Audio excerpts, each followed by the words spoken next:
79 tahun Indonesia Merdeka, Nusantara Baru, Indonesia Maju. Ya pemirsa, di hari ulang tahun ke-79 Republik Indonesia ini mengangkat tema Nusantara Baru, Indonesia Maju. Dan ini menjadi momentum transisi perpindahan ibu kota dan keberlanjutan pemerintahan, sekaligus menjadi tonggak sejarah baru bangsa Indonesia.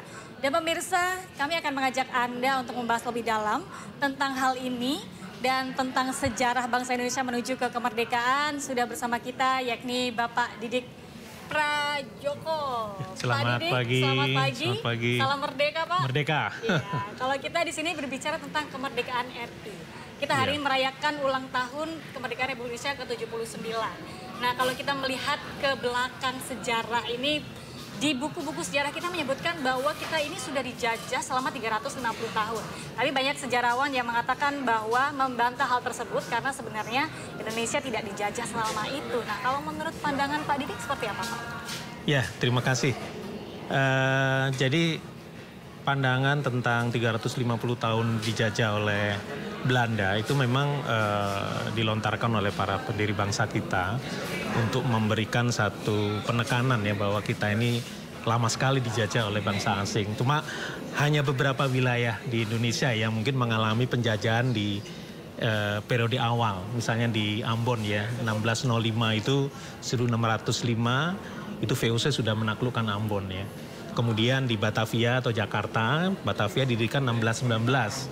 Jadi 1619 VOC juga menaklukkan Jayakarta. Jadi itu mungkin beberapa wilayah yang mengalami penjajahan yang awal.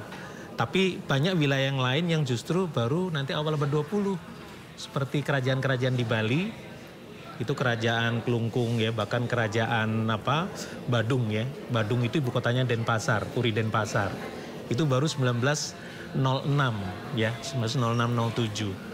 Itu ada serangan atau invasi serbuan dari tentara kolonial Belanda untuk menaklukkan Bali Selatan. Itu baru terjadi 1906. Jadi baru awal abad 20. Sehingga ini memang tidak semuanya 350 tahun, tapi ada juga yang mungkin baru mungkin kalau dihitung sampai 45 ya baru 30 sekian tahun ya, 38 tahun ya. Ya. Dan juga di Indonesia Timur ya, di Flores itu kerajaan-kerajaannya baru mengikat kontrak nanti 1915 rata-rata. Nah ini biasanya oleh sejarawan Belanda Racing ya, KJ Racing itu sebetulnya seorang ahli hukum internasional yang kemudian meneliti bahwa jadi memang kita tidak dijajah 350 tahun.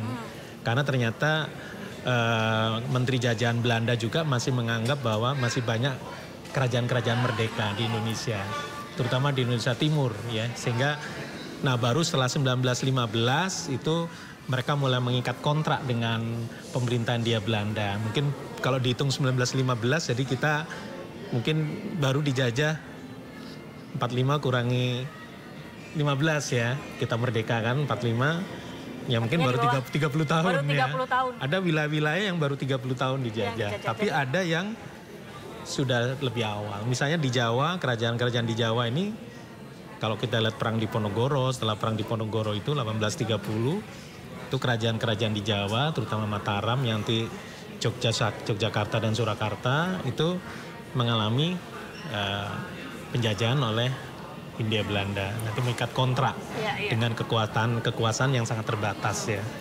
Ada yang menyebut pula bahwa istilah Indonesia ini kan baru digunakan pada sekitar 1800-an. Yang artinya bahwa sebelum Indonesia itu masih berupa Nusantara yang merupakan wilayah yang tidak mengikat. Artinya ketika itu terjadi dan ada penjajahan di situ, bukan Indonesia dong yang dijajah. Masih wilayah-wilayah yang belum mengikat, sekarang menjadi Indonesia. Yang sekarang baru menjadi Indonesia. Artinya apakah bisa dibilang Indonesia dijajah 350 tahun itu hanya mitos, Pak? Atau seperti apa? Mungkin tidak seluruhnya mitos ya. Seperti kasus di Ambon dan di Jakarta itu sejak 1605 dan 1619 ya. Jadi jauh lebih awal ya. Tapi ada juga wilayah-wilayah yang mungkin baru dikuasai oleh Belanda 1906, 1907 atau 1915 ya. Jadi memang tidak seluruhnya mitos. Tetapi memang tidak bisa kita menyebut seluruh wilayah Indonesia ini dijajah selama itu. 350 tahun. Oke, baik. Sekarang Jadi, kita menuju ke hari kemerdekaan kita punya bendera merah putih, Pak. Nah, ini sejarahnya seperti apa? Kenapa akhirnya dipilih warna merah dan putih sebagai bendera Indonesia? Ya, jadi memang ada seorang budayawan kita ya, Mr. Muhammad Yamin ini karena memang sangat semangat ya. Muhammad Yamin ini seorang budayawan ya, seorang ahli hukum yang menulis buku 6.000 tahun Sang Merah Putih ya. Ya tentunya ini tanda kutip agak berlebihan karena 6.000 tahun yang lalu kan mungkin seperti apa bangsa penduduk ya masyarakat di Nusantara ini mungkin masih peradaban berburu meramu dan sebagainya. Tapi di situ Muhammad Yamin ada semangat ya bahwa merah putih itu sudah lama sekali ya dikenal. Ya paling tidak kalau di masa kurun sejarah yaitu masa Majapahit itu ya. Kita mengenal ada bendera gula kelapa itu ya. Gula kan dulu gula merah ya. Kelapa yang putih. Jadi ada simbol-simbol merah putih dan memang ini mewarisi nilai sifat dari warna merah itu yang berani dan putih yang suci. Jadi ini memang nanti ada beberapa kerajaan-kerajaan yang menggunakan warna merah dan putih ini sebagai warna bendera masing-masing bendera ya. Gitu dan kemudian kapan itu mulai diputuskan bahwa merah putih adalah sebagai lambang atau simbol bendera Indonesia? Nah ini kalau tidak salah ya ketika bersama dengan bendera lagu Indonesia Raya ya, bendera merah putih ini itu kalau nggak salah setelah Kongres Pemuda itu diputuskan di satu Kongres Gabungan Politik Indonesia ya GAPI ya. Di situ misalnya ada keputusan bahwa Indonesia Raya menjadi lagu kebangsaan ya. Kemudian meskipun di Sumpah Pemuda atau Kongres kedua itu sudah diputuskan, tapi ini nanti ada keputusan politik dari Gabungan Politik Indonesia yang menyatakan itu dan merah putih sebagai bendera kebangsaan. Dan nanti ini yang 1928 ya waktu Kongres Pemuda? Ya, dan kemudian kalau GAPI ini 1939. Oke, GAPI 1939. Gabungan Politik Kongres ya, Gabungan Politik seluruh Indonesia. Dan nanti di zaman Jepang ya, itu merah putih ini kemudian menjadi bendera yang dikibarkan bersama dengan bendera Jepang ketika Jepang masuk. Di awalnya saja. Meskipun nanti kemudian dilarang ya. Jadi mungkin Jepang ingin memberi istilahnya menarik perhatian masyarakat Indonesia. Dan ketika janji kemerdekaan tahun 1944. Jadi kita tahu Perdana Menteri Jepang waktu itu Koiso ya, itu mengumumkan bahwa Indonesia akan merdeka di kelak kemudian hari. Dan waktu itu tahun 1944 kita diperbolehkan mengibarkan merah putih kembali, dan waktu itu dalam film-film dokumenter yang dibuat Jepang itu menggambarkan itu, termasuk kita diperbolehkan mengumandangkan lagu Indonesia Raya. Tapi setelah itu dilarang lagi. Oke, baik. Kita tahan di sini dulu, Pak Didi. Kita akan melihat bersama pemirsa untuk kondisi terkini dari persiapan menuju upacara detik-detik proklamasi yang ada di wilayah Istana Merdeka dan juga di Ibu Kota Nusantara. Kita akan lihat bersama prosesi kegiatan dan juga persiapannya yang nanti akan dimulai pada tepat pukul 10 waktu Indonesia Barat.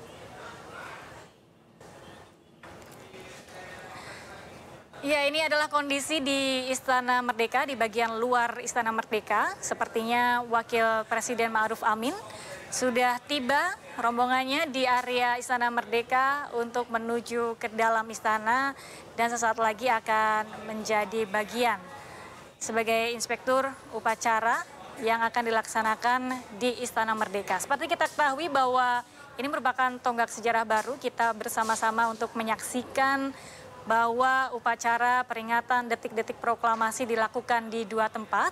Di Istana Merdeka akan dilaksanakan secara hybrid dan nantinya masyarakat serta tamu undangan akan melihat bagaimana prosesi upacara detik-detik proklamasi yang dilaksanakan dari IKN melalui sebuah tayangan videotron besar. Dan tadi juga sudah ada pertunjukan-pertunjukan rakyat sebelumnya, juga ada musisi-musisi tanah air yang menyambut masyarakat yang hadir dalam upacara peringatan Hari Kemerdekaan Republik Indonesia ke-79. Kita akan lihat bersama, ini adalah rombongan dari Wakil Presiden Ma'ruf Amin sudah masuk ke dalam istana. Nanti kita akan lihat bersama-sama prosesi pelaksanaan jelang upacara detik-detik proklamasi di Istana Merdeka dan juga di Ibu Kota Nusantara.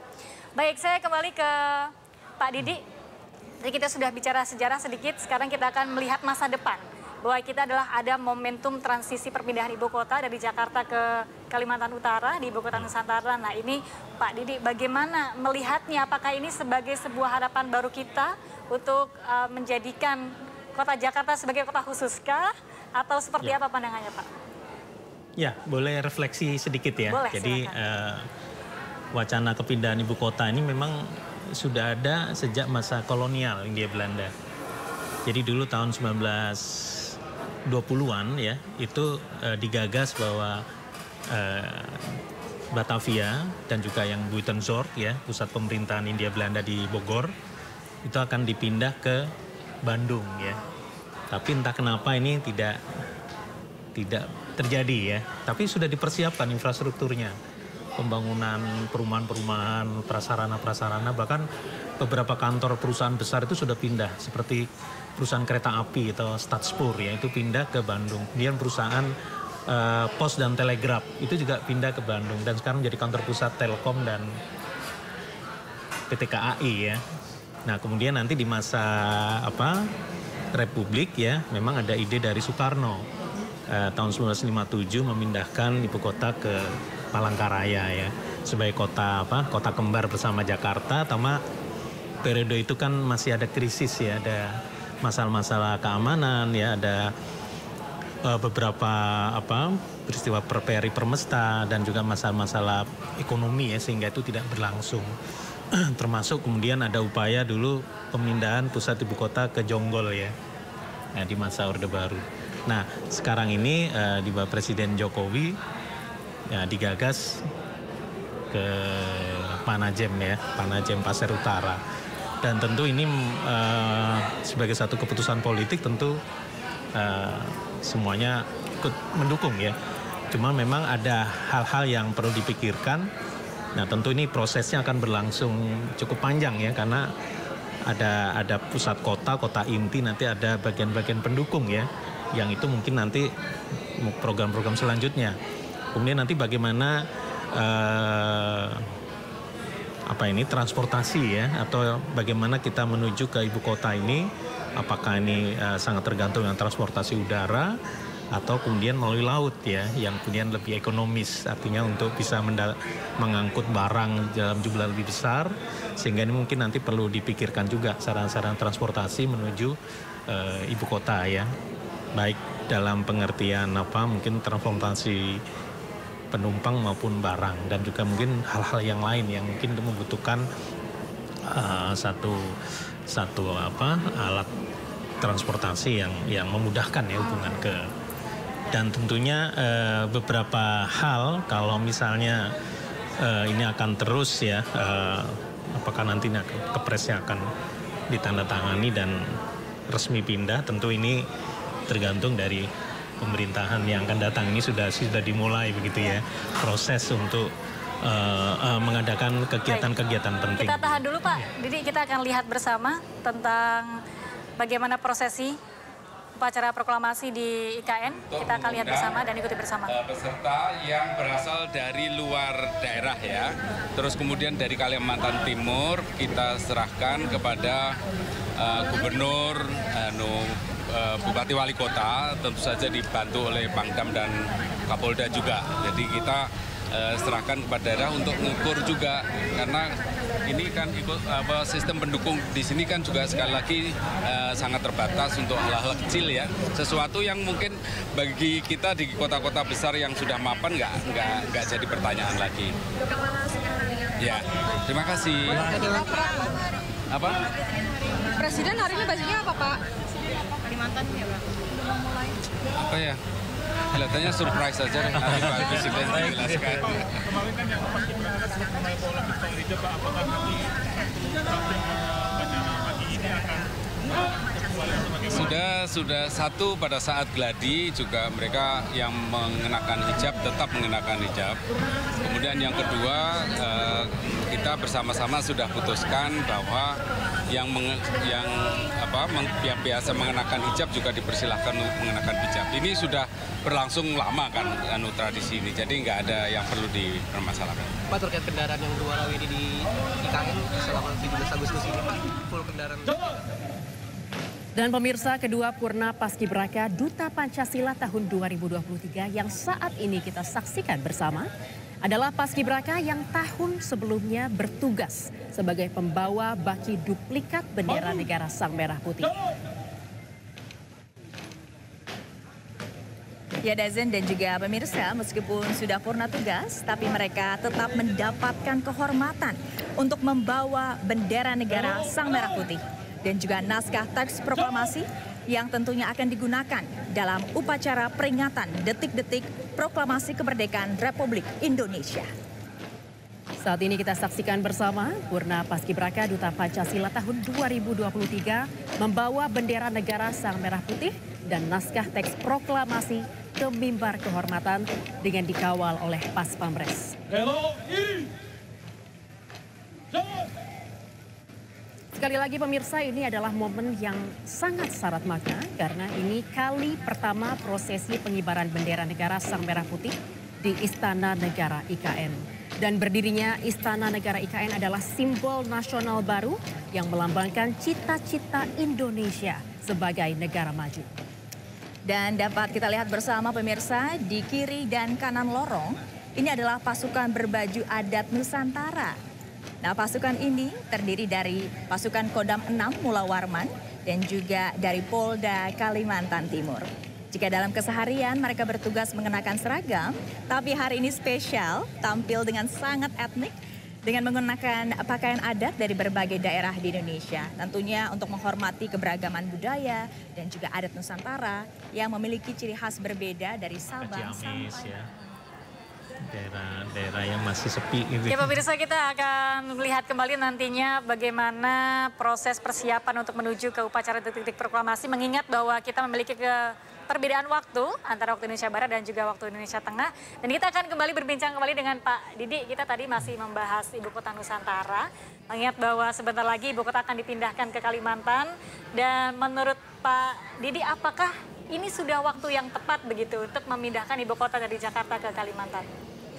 Ya, kalau melihat progres pembangunan ya, tentu kita bisa melihat bahwa tentu setelah ini ya, setelah momen hari upacara kemerdekaan yang diadakan juga di IKN ini, tentu akan disusul dengan pembangunan berikutnya ya, sehingga nanti diharapkan kalau memang semua fasilitas itu terbangun, tentu mungkin ada pemindahan sebagian ya dari operasional dari pemerintahan yang ada di Jakarta itu bisa dipindahkan. Tentu tadi ya fasilitasnya juga harus dilengkapi dulu ya, misalnya jaringan transportasi ya, baik dari luar ke dalam, dari kemudian dari titik misalnya dari Balikpapan Samarinda menuju ke IKN-nya. Kemudian jaringan internetnya, jaringan yang lain, ya transportasi udara, ya semuanya itu dilengkapi fasilitasnya sehingga nanti ini memenuhi syarat sebagai sebuah kota dan apalagi sebuah ibu kota ya. Tentu kalau itu sudah lengkap bisa berangsur-angsur begitu ya. Tentu prosesnya juga. Oke, jadi artinya waktu tepat atau dia adalah terus berproses ya Pak? Iya, betul. Proses pembangunan infrastruktur di sana. Mungkin sekarang ada hal-hal yang prioritas ya, upacara HUT kemerdekaan RI diadakan di 2 tempat ya. Mungkin bahwa ini nanti ya kan akan terus gitu ya. Akan dilanjutkan. Betul, tahun iya. depan akan dilanjutkan untuk upacara lagi di Ibu Kota Nusantara gitu ya Pak? Ya, dengan fasilitas nanti yang lebih lengkap lagi begitu. Baik, kita akan membahas lebih lanjut lagi mengenai IKN dan apakah efektif IKN dipindahkan. Tapi kita akan lihat detik-detik persiapan upacara proklamasi kemerdekaan Republik Indonesia. Yang Anda lihat di layar di sebelah kiri. Dan yang membawa naskah teks proklamasi adalah Keila Azara Purnama di sebelah kanan. Dan saat ini kedua Purna Paskibraka Duta Pancasila 2023 terlihat hampir sampai mimbar kehormatan area di mana naskah teks proklamasi dan bendera negara Sang Merah Putih akan diletakkan untuk nanti digunakan dalam upacara. Dazen dan juga pemirsa, Purna Paskibraka Duta Pancasila 2023 telah memasuki area mimbar kehormatan. Museum Nasional. Kita lihat bersama, naskah teks proklamasi akan diletakkan di meja pada mimbar kehormatan. Ya, Pak Didi tadi sempat mengomentari mengenai bendera yang sedang dibawa oleh pembawa bendera dari Paskibraka. Nah, ini katanya adalah bendera ketiga, Pak. Duplikat yang 2014 ya, 14-15 ya. Nah, kemudian yang pertama masih berada di Monumen Nasional. Kemungkinan kan dibawa bersamaan ya, ketika dikibarkan dibuat pendamping ya. Iya. Jadi ada pendamping bendera pusaka, kemudian nanti ada duplikatnya. Oke. Dan kalau tentu yang bendera pusaka ini kan yang dijahit tangan oleh Ibu Fatmawati ya. Yaitu mendapatkan kain dari orang Jepang ya, kain merah dan kain putih, yang kemudian itu sebetulnya jauh sebelum proklamasi udah persiapan bendera merah putih untuk ukuran yang besar gitu ya. Oke. Dan pas ketika proklamasi, bendera sudah siap ya, dikibarkan di Pegangsaan Timur nomor 56. Nah, ini bendera pusakanya. sama perumusan teks naskah proklamasi duluan mana nih, Pak? Kalau dilihat menjahit bendera mungkin lebih awal bendera ya, karena perumusan naskah proklamasi ini sangat cepat dan mendadak ya. Ketika rombongan Soekarno-Hatta yang sempat diculik di Rengas Dengklok ya, diamankan oleh golongan pemuda dari pengaruh Jepang, alasannya itu kemudian ketika dijemput oleh Ahmad Subarjo, Master Ahmad Subarjo kembali ke Jakarta, nah itu ada semacam kompromi bahwa kemerdekaan akan diproklamasikan 17 Agustus. Nah, 16 malam itu mereka hadir di Rumah Laksamana Maeda ya. Jadi seorang perwira angkatan laut yang menjadi penghubung antara angkatan laut Jepang dan angkatan darat Jepang. Nah, di rumah itu disusunlah rumusan teks proklamasi. Yang sekarang ini Rumah Maeda ini Jalan Imam Bonjol nomor 1, sekarang jadi Museum Perumusan Naskah Proklamasi. Nah, disitulah kemudian disusun ya teks proklamasi kami bangsa Indonesia dan seterusnya sampai pada keputusan siapa yang harus tanda tangan. Soekarni mengusulkan setelah alot gitu ya, atas nama bangsa Indonesia Soekarno dan Hatta. Nah, kemudian baru Soekarno pulang istirahat sebentar. Kalau nggak salah Soekarno waktu itu sudah kurang enak badan juga ya, badan panas itu ya, tapi tetap dipersiapkan waktu itu proklamasi yang tadinya ada di lapangan Ikada atau lapangan Gambir sekarang, tapi karena masalah keamanan dipindahkan ke rumah Jalan Pegangsaan Timur nomor 56. Dan ini menarik mungkin peran R. Suwiryo ya, sebagai waktu itu di zaman Jepang dia adalah wakil wali kota Jakarta. Dan kemudian dia mempersiapkan segala sesuatunya, dan bahkan ada foto ya dokumenter pasca Soekarno membacakan proklamasi, beliau berpidato atas nama pemerintahan kota Jakarta. Dan nanti bulan September 1945 beliau diangkat oleh Soekarno sebagai wali kota Jakarta yang pertama. Oke, ini sedikit mereview sejarah ya. Nah, sekarang kita bicara yang sekarang. Ini kita nantinya mungkin akan memiliki satu pusat pemerintahan dan satu pusat bisnis yang tetap akan ada di Jakarta.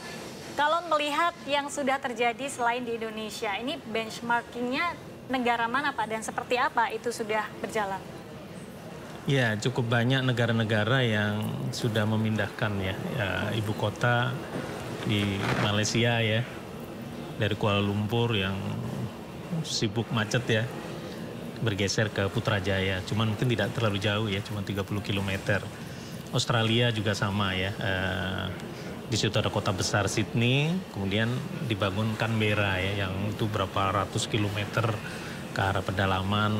Amerika juga kan, di Washington, kemudian Brazil ya kalau nggak salah, di beberapa berita online itu ya, bahwa ada studi banding ke Brasil gitu ya, dari Rio de Janeiro yang sangat padat ke ibu kota yang agak di pedalaman ya, di daerah Amazon sehingga diharapkan memang ada pemerataan. Iya, pertumbuhan baru ya di daerah-daerah yang, nah mudah-mudahan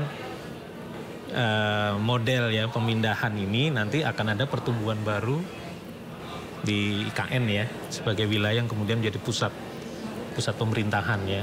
Mungkin nanti Jakarta sebagai daerah khusus daerah khusus Jakarta ya menjadi pusat ekonomi dan bisnis. Dan mungkin pendidikan ditambah gitu ya.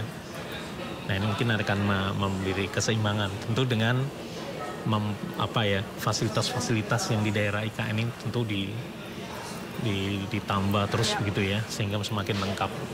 Dan mudah-mudahan bisa menjadi ibu kota yang baru nantinya sebagai pusat peradaban baru juga ya di wilayah. Betul, ya. Nah, Bapak sebagai sejarawan melihatnya apakah pemindahan ibu kota ini efektif dengan dipindahkan ke Kalimantan atau bagaimana, Pak? Sebetulnya kan satu proses ya. Jadi kalau sejarawan itu biasanya mencatat setelah. Jadi dalam tahap ini kan ada istilahnya data-data ya. Dalam perjalanan sejarah itu mengendap ya, menjadi sumber-sumber. Nah nanti sejarawan itu yang nanti akan meneliti ya dari data-data sejarah dari masa ke masa ini, mungkin nanti itu akan menjadi satu kajian ya, apakah bagaimana perkembangan dan dinamika pemindahan ibu kota. Karena ini juga bisa menjadi kajian, misalnya kalau di Maluku Utara itu kan juga ada kota baru yang dibangun untuk ibu kota Maluku Utara ya, Sofifi itu kan yang tadinya kan ada yang minta Ternate, ada yang Tidore, tapi diputuskan di Pulau Halmahera Sofifi. Nah itu juga Sofifi menjadi berkembang ya waktu itu sebagai satu pilihan ibu kota yang baru untuk Maluku Utara. Jadi mungkin seperti itu ya, artinya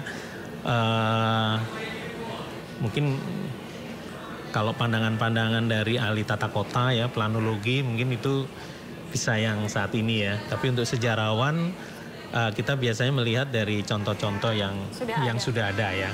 Nah diharapkan kalau misalnya kita belajar karena sebetulnya sejarah juga memberikan pelajaran juga, belajarlah dari sejarah ya, sehingga kita nanti misalnya kalau suatu negara itu ketika membangun ibu kota ini ada dinamik dan sebagainya, dengan mempelajari dinamik itu kita lebih siap, mana-mana yang kurang itu dibenahi.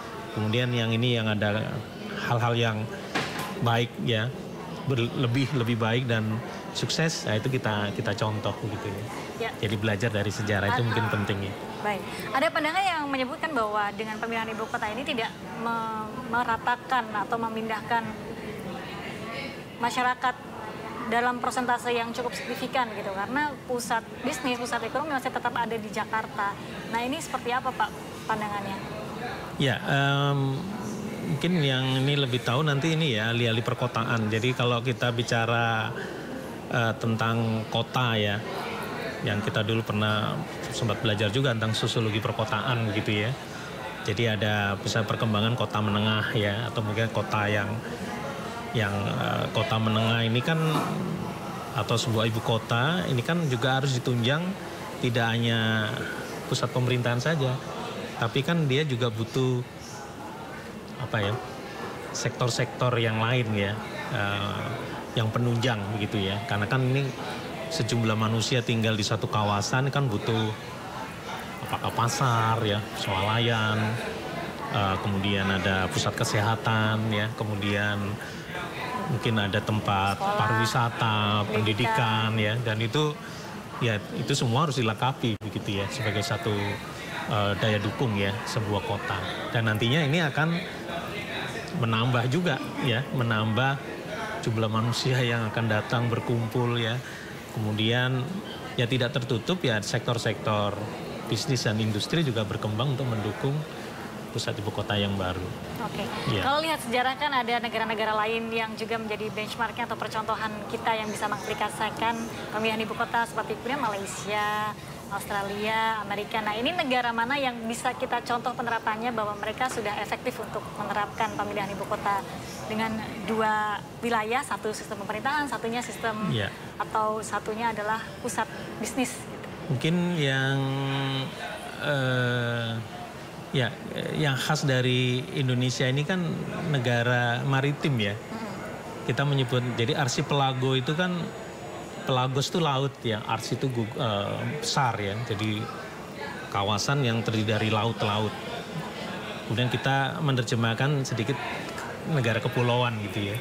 Nah tentu karakteristik ini yang nanti perlu dijadikan background ya, bahwa pengembangan ibu kota ini harus melihat kondisi Indonesia sebagai negara maritim. Sehingga dimanapun ibu kota itu berada, tentu ini harus mendukung ya, mendukung satu peradaban maritim yang akan maju ya. Apakah nanti sebagai pusat, artinya nanti ada pertumbuhan di kawasan Selat Makassar begitu ya.